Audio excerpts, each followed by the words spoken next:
ফ্রিতে ওষুধ পাচ্ছে।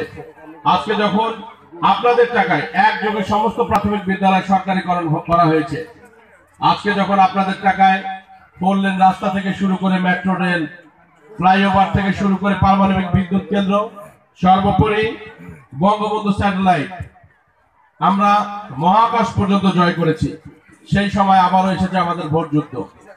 হাবিব এটা বন্ধ করো, হাবিব এটা বন্ধ করো। তো সেই ভোট যুদ্ধে আজকে আমাদের অত্যন্ত পরিতাপের বিষয়, দুঃখের বিষয় যে বাংলাদেশে যে দলের নিবন্ধন নাই, যে দলের কোন অস্তিত্ব নাই, সেই জামাত আজকে আমাদের সঙ্গে কিন্তু ভোট যুদ্ধে লিপ্ত হয়েছে দিনাজপুর 6 আসনের মাটিতে। আমি আপনাদের প্রতি উদ্ধত আহ্বান জানাই যে এই জামাত 1971 সালে আমার মায়ের ইজ্জত, আমার বোনের ইজ্জত ওই পাকিস্তানিদের হাতে তুলে দিয়েছিল। সেই পাকিস্তানের দোসরেরা আজ পর্যন্ত বাংলাদেশের মাটিতে এই জামাত শিবির নামে পরিচিত হয়ে বিভিন্ন সংগঠন, বিভিন্ন জঙ্গি সংগঠনের সঙ্গে তারা সম্পৃক্ততা রেখেছে। আজ পর্যন্ত পাকিস্তানের টাকায় তারা বাংলাদেশকে অস্থিতিশীল পরিস্থিতি করার জন্য, অকার্যকর রাষ্ট্র করার জন্য তারা কিন্তু কাজ করে যাচ্ছে। আপনাদেরকে অনুরোধ করব যে আপনারা বিগত অনেক সরকার দেখেছেন, বাংলাদেশ আওয়ামী লীগের মতো, জননেত্রী শেখ হাসিনার মতো কোন সরকার কিন্তু আপনারা বলতে পারবেন না যে এত উন্নয়ন করে দিয়েছে। আজকে ঘোড়াঘাটের আপনাদের বিদ্যুৎ ছিল এক সময় 35 থেকে 38 ভাগ, আমরা আসার পর আপনাদেরকে শতভাগ বিদ্যুৎ দিয়েছি। আপনাদের ঘরে ঘর কিন্তু আমরা গ্রামকে গ্রাম শতভাগ বিদ্যুতায়নের আওতায় নিয়ে এসেছি। এবং সর্বোপরি ঘোড়াঘাট শুধু নয়, 4টি উপজেলায় প্রায় 1,30,000 পরিবারকে আমরা বিদ্যুৎ দিয়েছি। যে বিদ্যুতের যদি শুধুমাত্র ভোটের কথাবার্তা আমরা চিন্তা করি, তাহলে কিন্তু আমাদের ভোটের কমতি কিন্তু হওয়ার কথা নয়।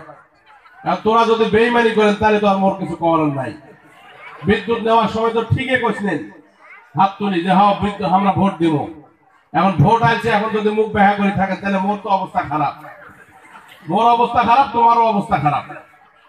আর জামাত দেখেন কার পেছনে ঘুরতেছে, যে বিএনপির কোন নেতা নাই, নেতা শূন্য হয়ে গেছে। তারে গিয়ে লন্ডনের মাটি থেকে নমিনেশন বাণিজ্য করতেছে, 1,000-1,200 কোটি টাকা বাংলাদেশ থেকে এই নমিনেশন দিয়ে তিনি পাচার করলো। মির্জা ফখরুলের শার্ট খুলে নিচ্ছে, আপনারা দেখছেন ছবিতে, যুগান্তর পত্রিকায় আসছে। মির্জা ফখরুলের নমিনেশন না পাওয়ার কারণে তারপরে হামলা হয়েছে, পত্রিকায় আসছে যে টাকা গেল লন্ডনে, হামলা গেল গুলশানে। সেই দলের 5 ধরছে জামাত ইসলাম, পরপর 2 বার জামাতের এখানে এমপি ছিল। আপনাদের ঘোড়াঘাটকে শতভাগ বিদ্যুৎ দিতে পারে নাই, আপনাদের কলেজকে সরকারি করতে পারে নাই, আপনাদের প্রাথমিক বিদ্যালয়গুলোর ভবন দিতে পারে নাই, আপনাদের রাস্তাঘাট পাকা করে দিতে পারে নাই। আমি শিবলি সাদিক জননেত্রী শেখ হাসিনার সহযোগিতায় যা কিছু বললাম সমস্ত কিছু করে দিয়েছি। আজকে আপনাদের ফায়ার স্টেশন হয়েছে, আজকে আপনাদের মুক্তিযোদ্ধা কমপ্লেক্স হয়েছে, আজকে মুক্তিযোদ্ধাদের বাড়ি করে দিচ্ছি আমরা। বয়স্ক ভাতা থেকে শুরু করে বিধবা ভাতা, মাতৃত্বকালীন ভাতা, এমন কোনো কিছু নাই। 50 লক্ষ পরিবারকে আমরা 10 টাকা কেজিতে চাল দিচ্ছি। আজকে সর্বোপরি যে কথা বলতে চাই, আপনার বাড়ির পাশে যে দিনমজুরের ঘর ছিল না, জননেত্রী শেখ হাসিনার সহযোগিতায় আমরা তাদেরকে একটি করে ঘর করে দিচ্ছি। কোন সরকার আপনারা দেখেছেন যে কোন সরকার মানুষের বাড়ি করে দেয়? আপনারা কথা বলেন, একটু এলোমেলো হয়ে গেল।